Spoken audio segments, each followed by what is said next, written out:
Well, it's already gut check and soul-searching time for the Michigan Wolverines.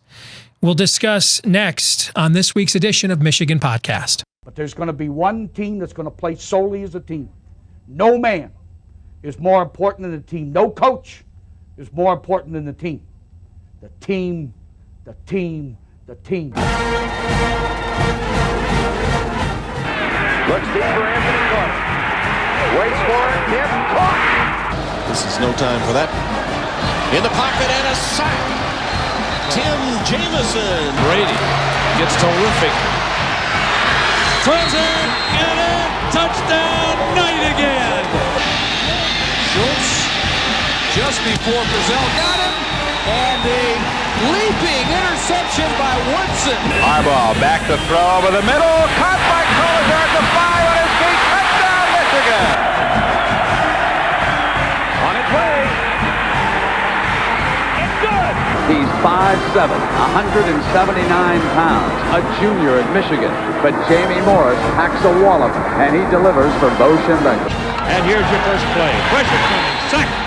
It is Glenn Steele, number 81, who fought his way through the traffic. Option. And Robinson calls his own number, and he's going to score. Oh, an easy touchdown for Robinson and Michigan.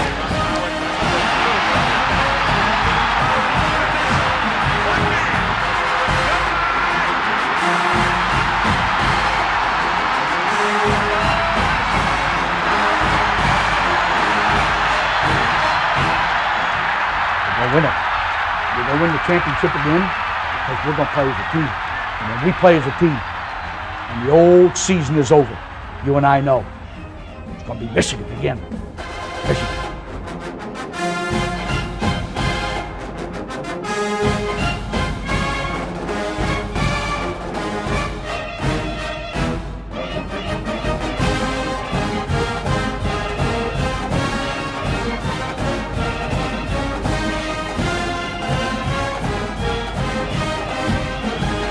Go Blue, I'm Steve Deace. Welcome to this week's edition of Michigan Podcast. Michael Spath and Brandon Brown, who join me at Wolverine Digest and are also each day on WTKA in Ann Arbor, they'll be joining us later in the program for their thoughts. We'll get some Twitter poll results and this week's question of the week in there as well. But we begin with, this is not what we were promised. And it's certainly not what we anticipated. You know, last week, I guess you chalk it up to opening game, jitters, it's a new offense, what have you. But what happened against Army, and I'm not going to be one of those media folks that predicted an upset or warned this was an upset alert for 8 months, and then when Michigan survives the upset, then blames Michigan, and Kirk Herbstreit says on Saturday night, I can't believe Michigan's celebrating like that against Army. You're right. They should have immediately just solemnly put their helmets down. Bleak House walked off the field with a Spock-like countenance. I mean, come on, man. They're 18, 19, 20-year-old players, Kirk. That's not analysis, that's trolling. Come on. I mean, they just survived a near-death experience. They're young people, let them have some emotion, not to mention some of that was to sing the alma mater with Army in a really just patriotic class move. So it's not about that Army played Michigan tough. It's that they really didn't. That's really the issue for me. Army had 243 total yards. 243. If you look at their total yards, rushing yards, yards per carry, it's the worst offensive performance that Army has had since 2015. Almost 5 years. If I would have told you before the game began that Army would only have 243 total yards, you're probably predicting Michigan to win 42-10. Instead, because of an offense that right now is abysmal, it became a double overtime nail biter. And you know, that possession in double overtime where Nico Collins is 6'5", and Shea Patterson threw the ball in the third row of the stands when he had 2 yards on the DB for a touchdown. And then Tariq Black drops the next pass. And then on the third down play, I think Shea Patterson threw about 5 yards wide. Yikes.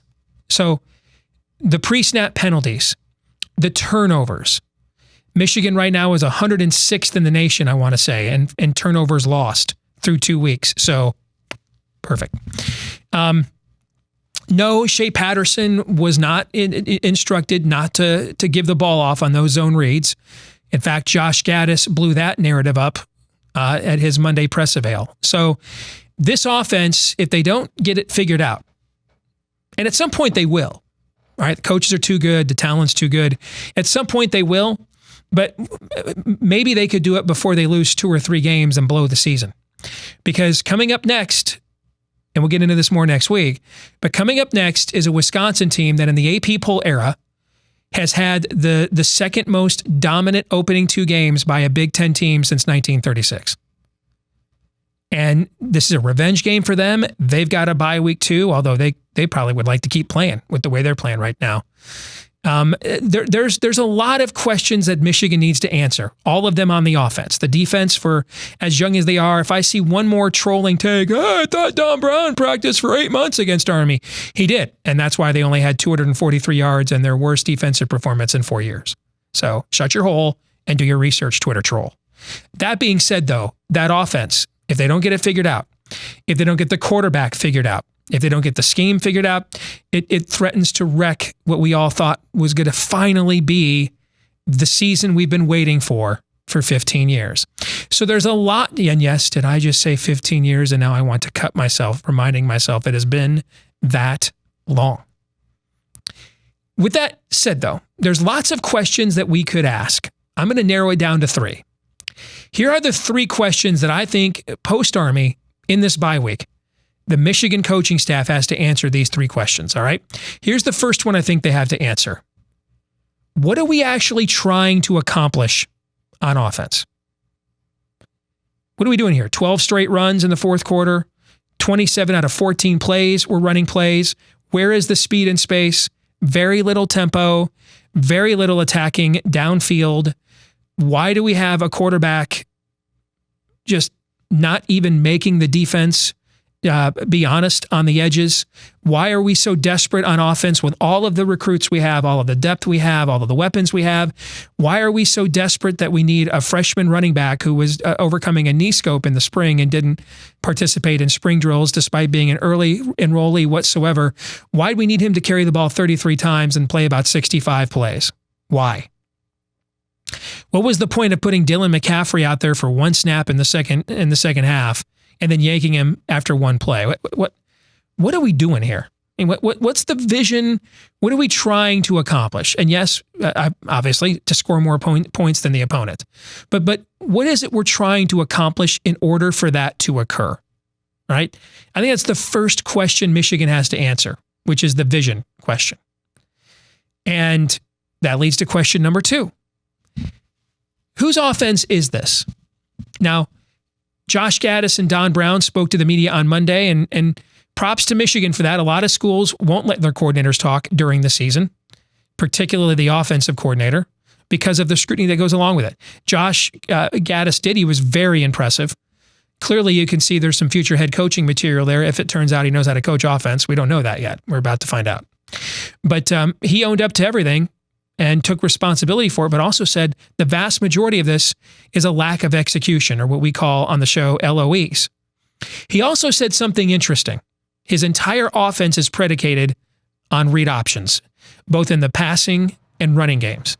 That everything is intended to provide an option for the quarterback to choose the one that puts the offense in the best situation given what the defense is doing. Well, there's only one way to interpret that. Shea Patterson's not doing a good job running the offense then. If you've been following myself and Michael Spath and Brandon Brown this week on Twitter, we have tweeted out clips where you see an RPO where they just hand the ball off to Zach Charbonnet. That's a run-pass option. You can clearly tell it is by the way Michigan is blocking. And they just hand the ball off to Zach Charbonnet. He tries to run downhill against a 47-man front, so he's got no chance. Tariq Black, by the way, has a 20-yard cushion. If you just throw him the ball, there's no safety on the field. He makes one cut and runs. He's probably still running all the way back to West Point by this point. I mean, we've all seen the clips, too, of nobody keeping the defensive end honest And if the quarterback kept it a few more times, it would look like that game against Wisconsin last year. So there's a fear that what we're seeing is the worst of both worlds. That we're seeing Jim Harbaugh's offense and Josh Gaddis's formations and system, which is like a body with two left arms. That's the worst of both worlds. Now, Gaddis was out there on Monday saying that's not true. And he's in total control of the offense. Okay. Well, then they need to do something to improve the execution of this offense. Because right now, if you were to ask me about Michigan's offensive execution, my answer would be, I'm in favor of it. Let's get to question 3. Where are your senior leaders? Look at this last game. Zach Charbonnet, freshman, player of the game. Daxton Hill, who's there in that photo, converted Michigan's biggest pass play of the game on a fake punt. Freshman. Aiden Hutchinson carried that defense on Saturday. Sophomore. Hey, that's great for the future, but here in the maize and blue parts, we've been talking about next year for 15 years. We'd kind of like to talk about this year. You got Ben Bredesen, not 1 but 2 pre-snap penalties in the first half. Your center's getting pre-snap penalties. Khaleke Hudson directly gave Army 2 touchdowns with defensive penalties. Clutching and grabbing, panicking like a freshman in coverage. So he grabs a receiver, penalty. That preserved a drive. That was 3rd down. Later on, he lines up offsides on a 3rd and 5 when Michigan got the stop. And he wasn't just offsides, man. I mean, like he was almost on the Army side of the line of scrimmage. That led to another touchdown. So you can't have that. You can't have that. The way Shea Patterson, another senior, has played. Lavert Hill got called for a defensive holding against Army when he didn't have to do that either. The one senior leader on this team who's been lights out 2 games in a row, Josh Metellus has been terrific. But your other senior leaders here, I mean, I love Khaleke Hudson to death, man, and congratulations on being voted captain, but can you do something other than get a stupid penalty in 2 years? Really? I mean, what has he done since the Minnesota game? He's been known for targeting calls and what happened against Army. Yeah, he's got a lot of tackles, but they're all downfield. So this isn't Harbaugh's first year. This isn't a roster influx. This is 4 full years of Jim Harbaugh recruiting. And if it wasn't for a true sophomore only starting for the 2nd time, a true freshman only starting for the 2nd time, and another true freshman who hasn't even started a game yet, if it wasn't for the 3 of them, if it wasn't for Aiden Hutchinson, Daxton Hill, and Zach Charbonnet, Michigan loses that game as a 3.5 touchdown favorite on Saturday. So that's not how this works when you're in year 5. It should be the guys that have been here the longest, that have been through the physical conditioning, the developing, have the experience. They should be the ones stepping up in crunch time. And if Michigan doesn't want to get squashed the rest of the season, they're going to finally have to do that. Well, I've got good news for you, fellas. The moment will arrive here in about a week and a half when you're going to be called upon and needed. Michigan hasn't won a game in Madison since 2001. And they sure as hell aren't winning this next one when your senior leaders are playing like that. Michael Spath and Brandon Brown from Wolverine Digest and WTKA in Ann Arbor will join us next. You can tell the season is nigh because we're upping the ante where the content is concerned on our Patreon page as well. I've already got some week 0 and week 1 early lines I played earlier this year with an opportunity for you, if you're one of our subscribers, to look at those lines and see how they've adjusted. We've opened up a brand new sports book here in Des Moines, Iowa, where I live, and you've gotten a chance to see the first game that or set of games that I've played at our sports book there as well. We'll be giving you exclusive post-game podcasts, instant reactions to every Michigan game on our Patreon page as well, if you're a part of our $5 a month exclusive club. And that's where you get access to all of our content. And for $25 a month, you get all of that content as well, but you'll get your name or your business in the credits and a shout out on the show. If you want to support us here at Michigan Podcast, go to patreon.com/Michigan Podcast. That's patreon.com/Michigan Podcast. All right, back here on Michigan Podcast, I'm Steve Deace, Brandon Brown, Michael Spath joining me now from Wolverine Digest.com as well as WTKA in Ann Arbor. Gentlemen, it's good to have you back with us here on Michigan Podcast. I want to begin with sort of, let's start with a temperature in the room question, okay? On a scale of 1 to 10, with 1 being 1997 12-0 national championship nirvana, and 10 being, what the hell is a Stephen Threet running a read option? All right. On a scale of those two tent poles, 1 to 10, what is your concern level for Michigan's season, given what we've seen the first 2 weeks, particularly on offense, and given the expectations and hopes we had for this team? All right. So, Brandon, let me start with you. Where are you at 1 to 10 there? I'll go about a 6, because I think Michigan's 2-0. Things could be worse. They could have lost to Army.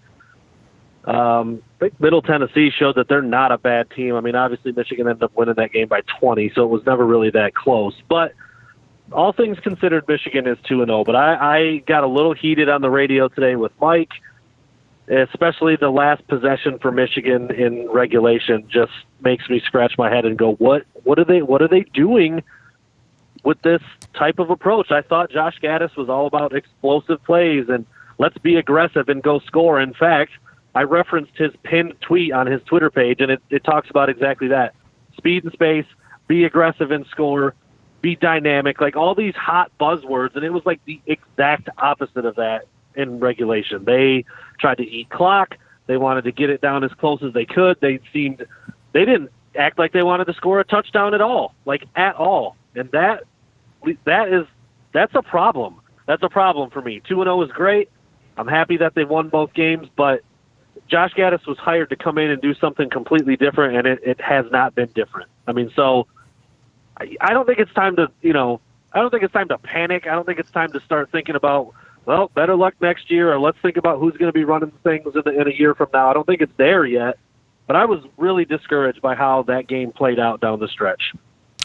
Same question to you, Michael. Scale of 1 to 10. 1, Demetrius Brown in the second half against Ohio State in 1988 versus 10, Demetrius Brown the whole game against Michigan State in 1987. All right, how concerned are you right now for this team's goals and hopes heading into the season? I'm going to be kind of boring, and I think that, those who have been avid listeners of the Michigan podcast for the last couple of years are going to be surprised by this. But I'm probably a 5. I'm not overly concerned. I'm not under concerned. It's kind of smack dab in the middle there. I don't know yet. Michigan really could have, you could say, should have lost that game to Army if not for a boneheaded play call by Army's coaches there, inside the 5-yard line in the third quarter. But it's 2 games into the season. The offense has not clicked. Shea Patterson has looked sub-average in his first 2 games, especially this last one. That's maybe my biggest concern. I've spent a lot of time kind of looking at the offensive game plan. I agree with Brandon. I don't love the approach on their final drive of the game because it wasn't the type of approach that's going to win you big games against Ohio State or go to a Big Ten title or go to a college football playoff.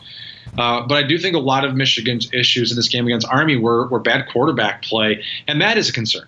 That is a definite concern because you've got a senior quarterback with two full years about starting experience. He's in an offense that's supposed to be tailor-made for him with all the RPOs, with the read option, with throwing the ball downfield, and we haven't seen any of that. And a lot of speculation that he's got the oblique injuries really impacting him. I don't know how much to make of that, but I know this, that Shea Patterson has to play tremendously better for Michigan to go on the road and beat Wisconsin. And if he doesn't, where's his leash at? How much wiggle room do the coaches give him? I think you give him maybe a half before you may have to make a change to Dylan McCaffrey. And so that's disappointing. We talked about it today on the radio that 2 weeks in the season, the one spot we did not expect to be talking about is quarterback. And here we are talking about quarterback. And that's not a good sign for Michigan. But I think the rest of it, the drops, I think those are going to get cleaned up. The defense has been better than expected. The special teams have been really solid.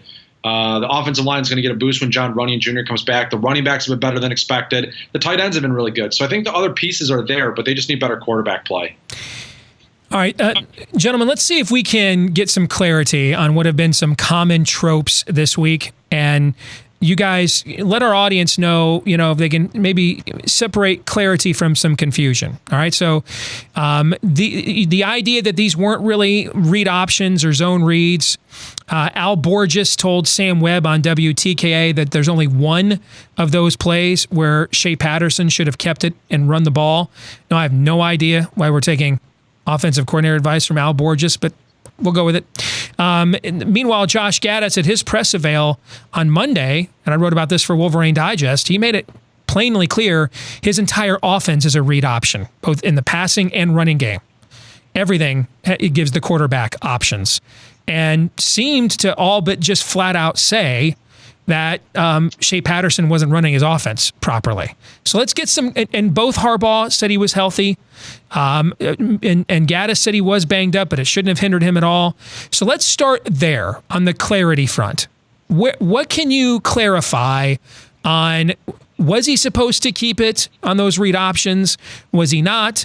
Does he solely have the option of not handing the ball to Zach Charbonnet and throwing the football? I mean, we have shared some clips out there with, Tariq Black running, with nobody within 10 yards of him, and yet we're running into 27-man fronts. So, Michael, let me start here with you this time. What can you clarify for us? What do you know for certain based on whom you've talked to?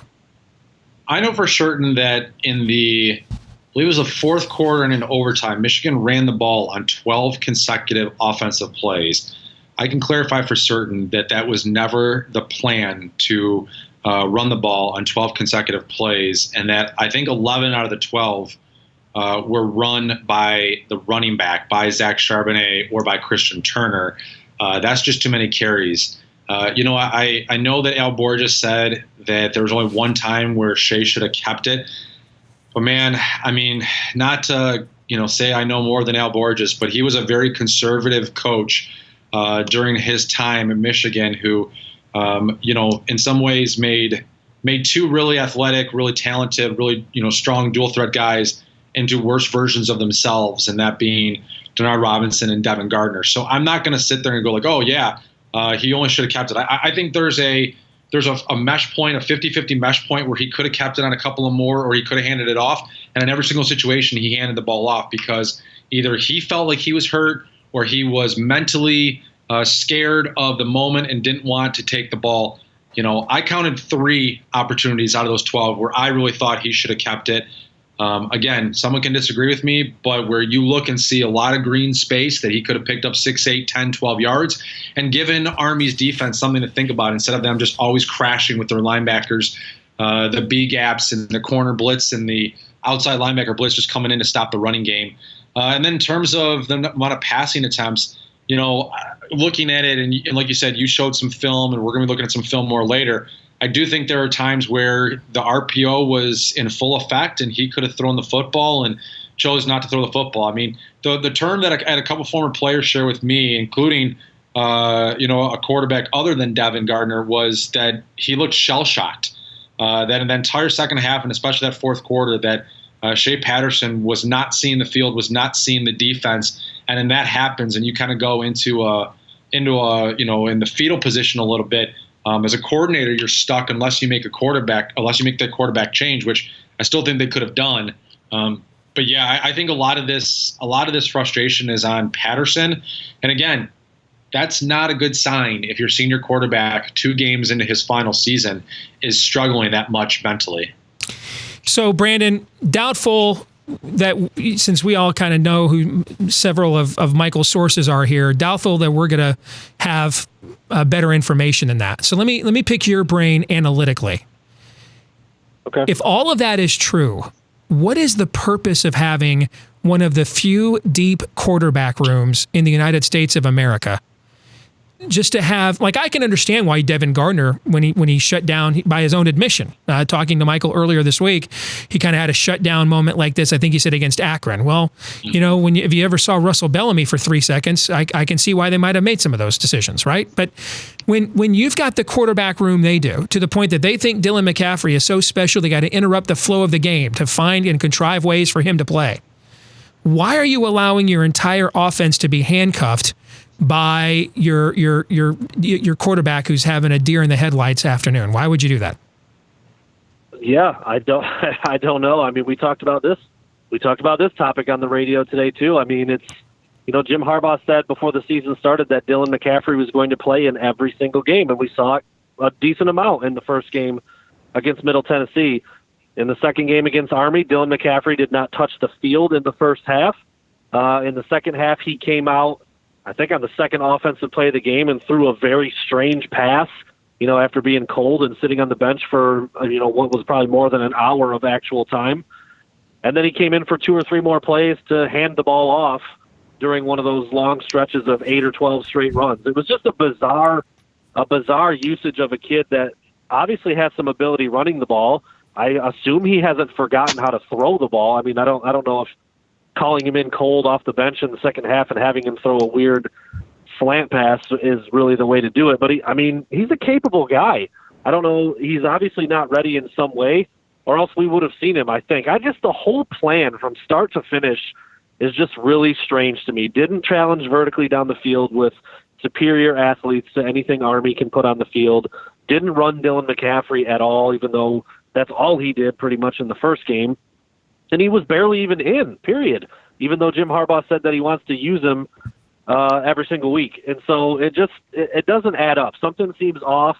If it's Shea with the oblique injury, then why isn't Dylan playing? If Shea really is fine, then why isn't he playing better? Why is he acting shell-shocked? I don't know. One thing that is clear is that whatever the reasoning is for the poor quarterback play or the poor play calling or however you want to slice it, it's bad. I mean, if it's Shea making bad reads over and over and over, that's not good. And if it's Josh Gaddis or whoever's calling the plays, telling him to give it every single time, that didn't work very well, so that's not good. It's just puzzling really from start to finish, and especially in the second half. It really just didn't make a lot of sense across the board. So when your defense is holding them to 243 total yards, and when you look at the full metric of Army's offensive performance, when you look at their total yards per carry, I believe it is their worst, it's their worst offensive performance since 2015, before the program really began to emerge under Jeff Monken.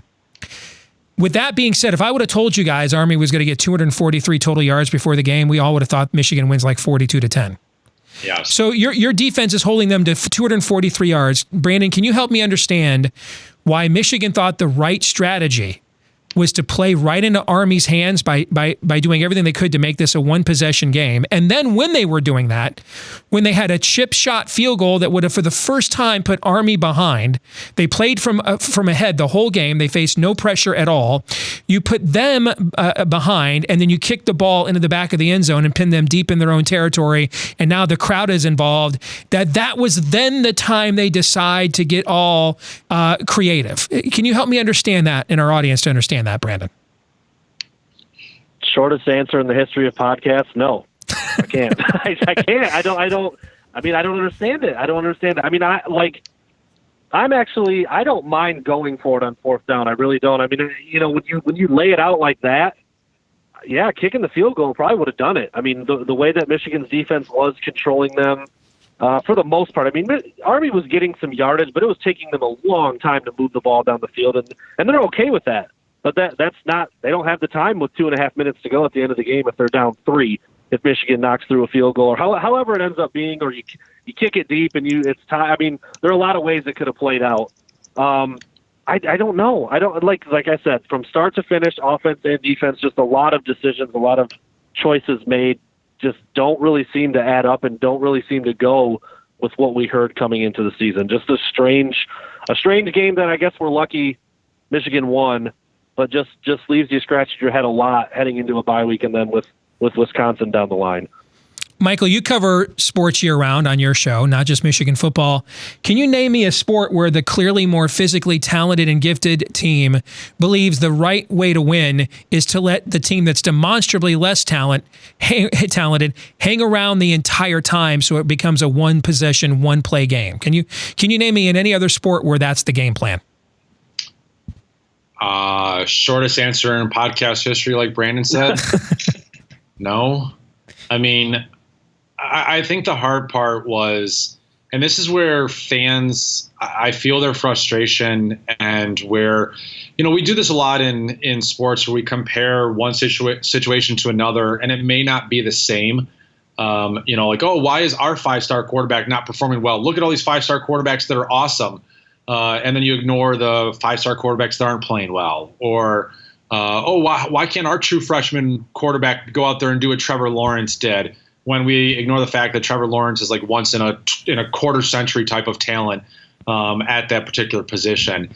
And so I that happens. At the same time, it's hard not to watch the rest of college football this past weekend or the first 2 weekends and see teams like Ohio State going up against a Cincinnati team. But everybody was saying, hey, you know what? After they beat UCLA, they look pretty good. Maybe they'll give Ohio State a little bit of the run for their money, and the Buckeyes just go out there and just unleash themselves offensively. And they're like, screw it. We're not going to make this a tight game. We're not going to play defense to keep it tight and then bury them with our superior talent at the end. They just went all out the whole time.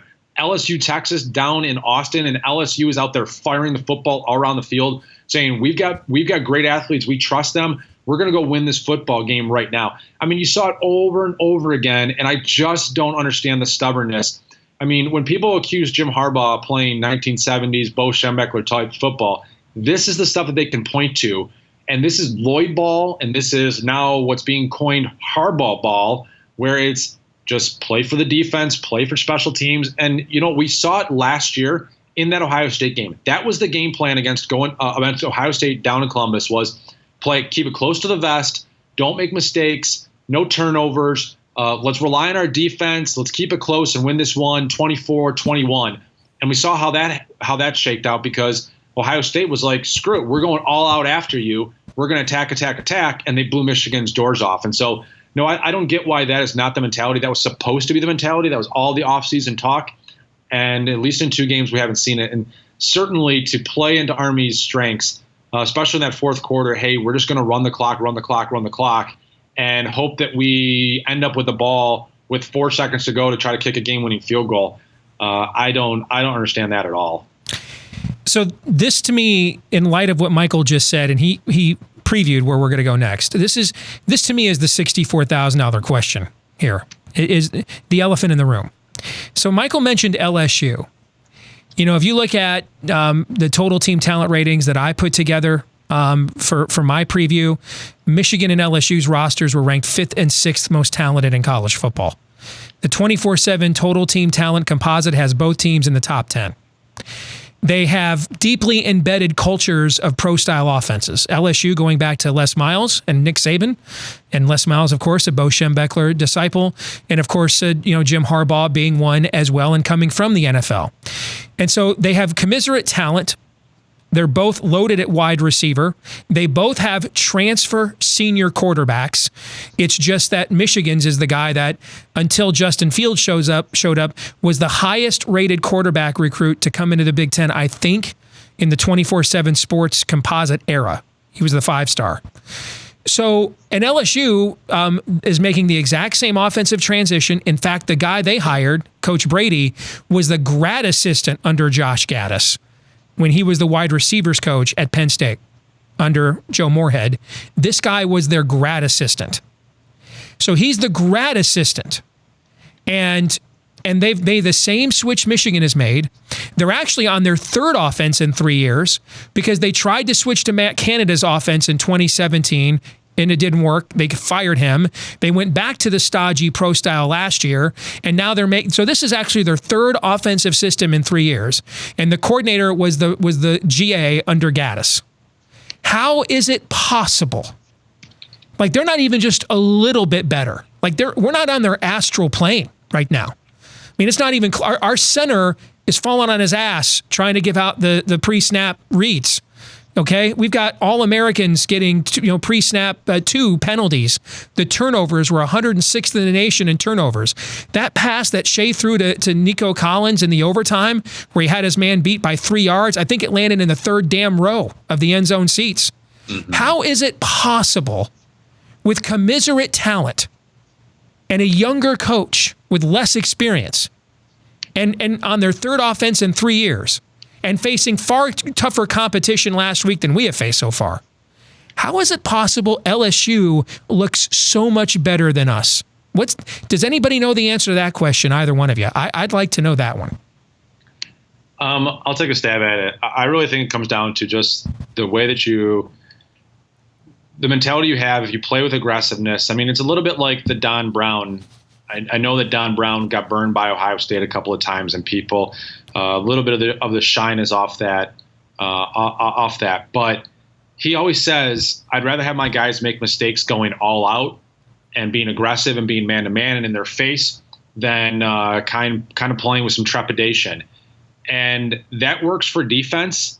And we've seen Michigan make a lot of big plays. In fact, in this game, even though they were giving up some chunks of yardage and Army kind of had them against the ropes, Michigan's defense, double overtime, makes the 2 biggest plays of the game because they're still playing with that aggressive attitude. And I think when you look across college football, a lot of different places, I mean, you want to talk Oklahoma, you want to talk Clemson, putting a true freshman quarterback in last year and letting them throw the ball all over the field. Alabama 2 years ago putting Tua Tagovailoa in the national championship game in the second half, and one of his very first passes is about a 50-yard bomb. It's like, hey, look, we're going to play aggressive. We're going to have that mentality. We're just going to go all out. And when you play that way, it gives confidence to your players. It lets them play loose and free and just kind of go for broke. And that's what honestly all these guys are used to. They're coming up through their high school ranks, through their grade school ranks, and they're just used to being the best player on the football field and being able to do whatever they want to be able to do. And then they come to college, and some programs just say, like, whoa, slow down. We're going to try to play this safe and conservative.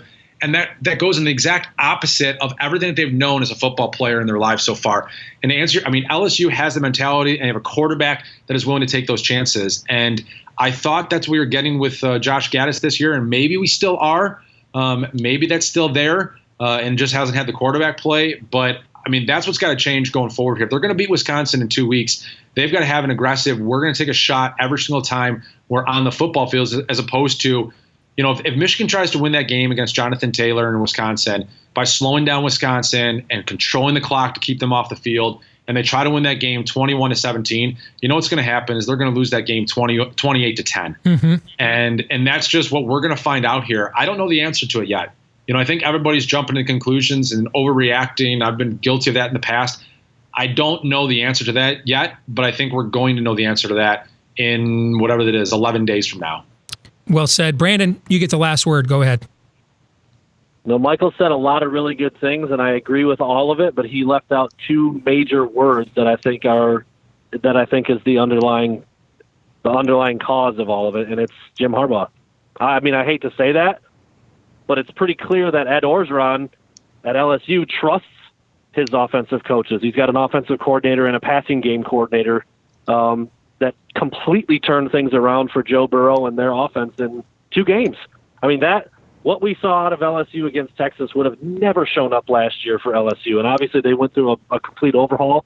But again, it's not like they've been doing this for 2 or 3 years. Like, this is 2 games. 2 games in, and their passing game looked like that. To me, it is painfully obvious that Jim Harbaugh would not let go of what the game plan was down the stretch. And if he did, if he had nothing to do with the tempo or the plan to run the ball 12 times in a row and eat clock and try to finish the game with a field goal, I mean, it sure didn't look like they were trying to score a touchdown. Maybe they thought they could plod down there and get a score on the ground, but that's not what it looked like.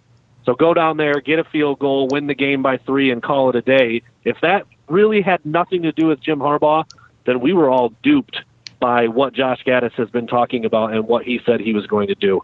So it's one or the other. It's either Jim Harbaugh won't let it go and he's still doing the same things that he was doing last year, or Josh Gaddis is not who we thought he was and who he claimed to be coming into the season, because look at what Mike Loxley's doing at Maryland. It looks a lot like what Alabama was doing last year when Loxley and Gaddis were supposedly hand-to-hand in making the offensive game plan. Looks like Mike Loxley won that argument. Adding up.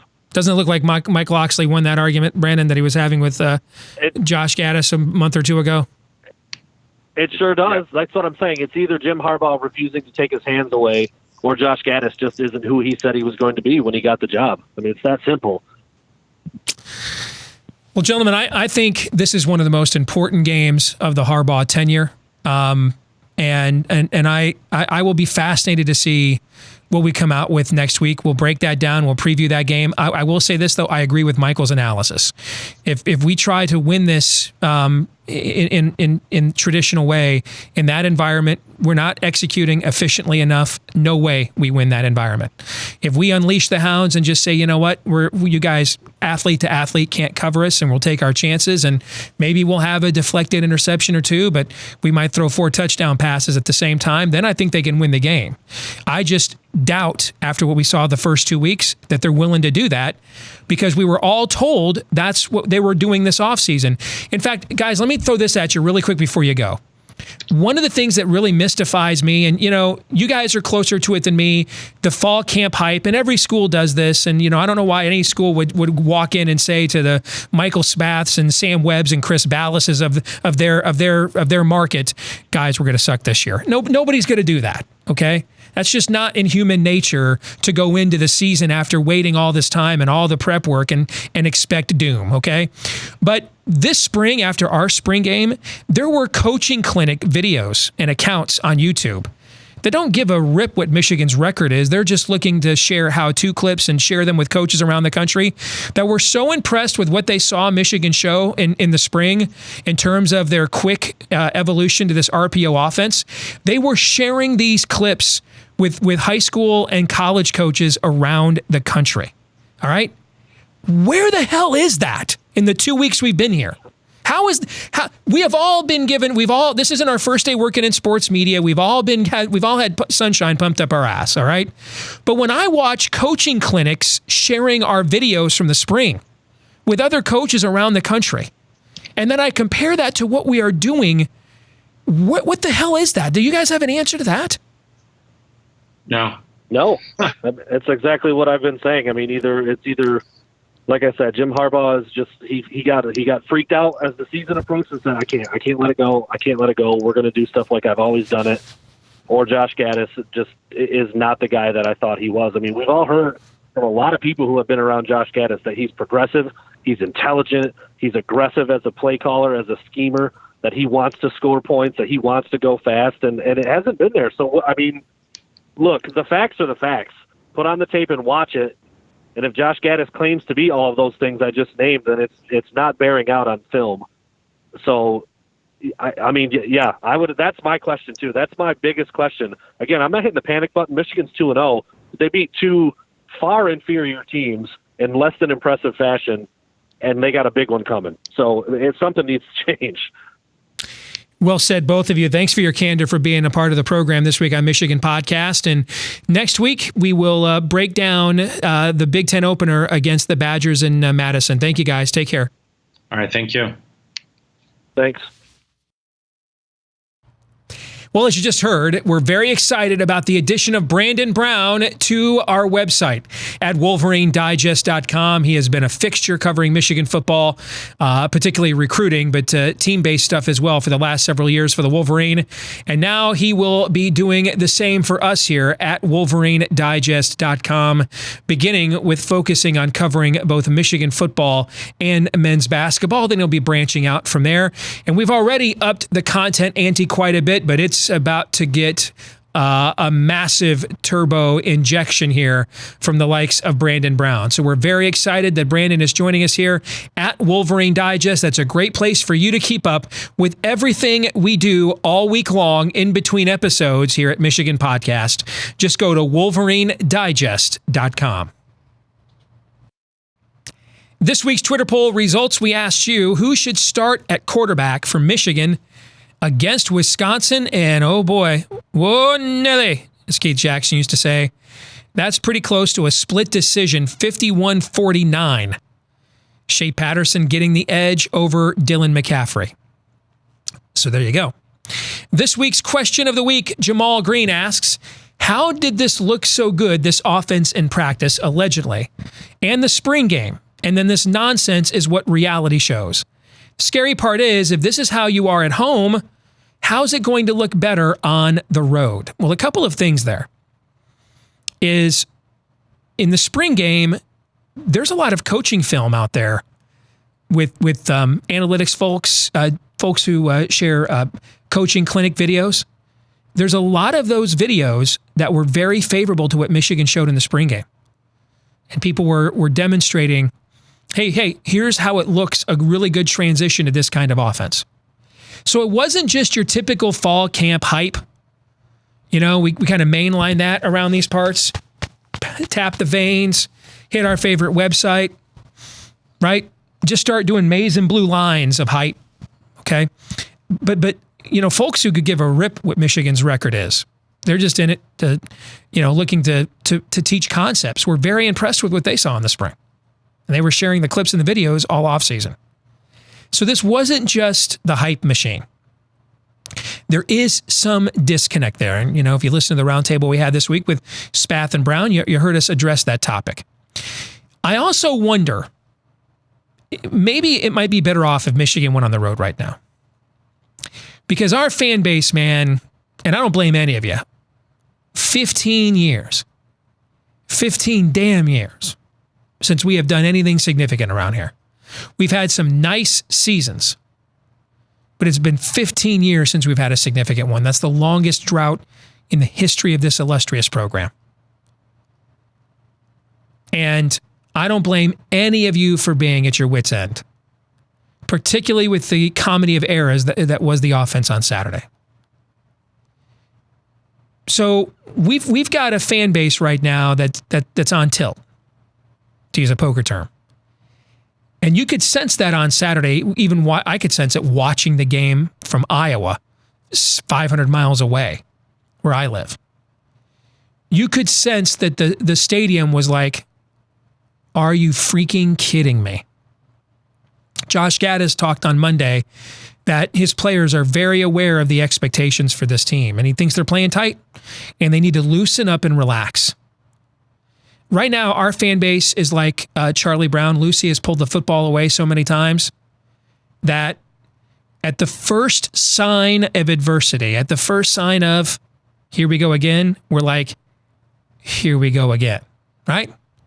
So it might be good to get out of Ann Arbor for a while and go play this game in enemy territory, you against the world.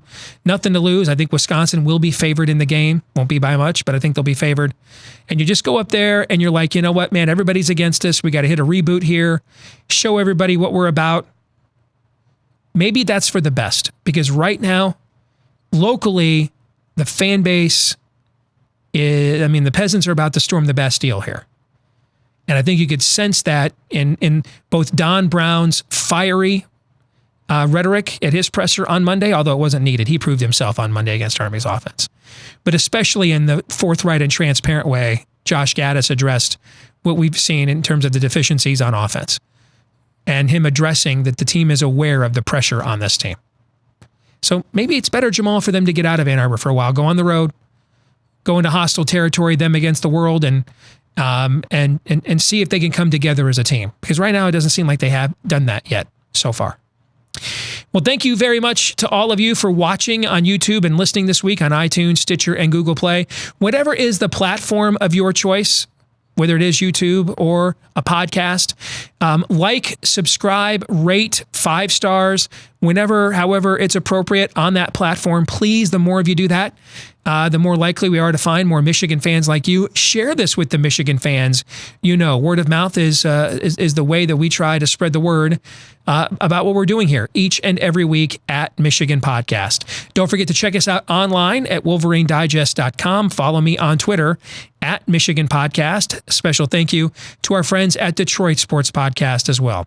We are back at it again next week, looking at one of the more important games of the Harbaugh era as Michigan opens up Big Ten play against the Badgers of Wisconsin. Go Blue.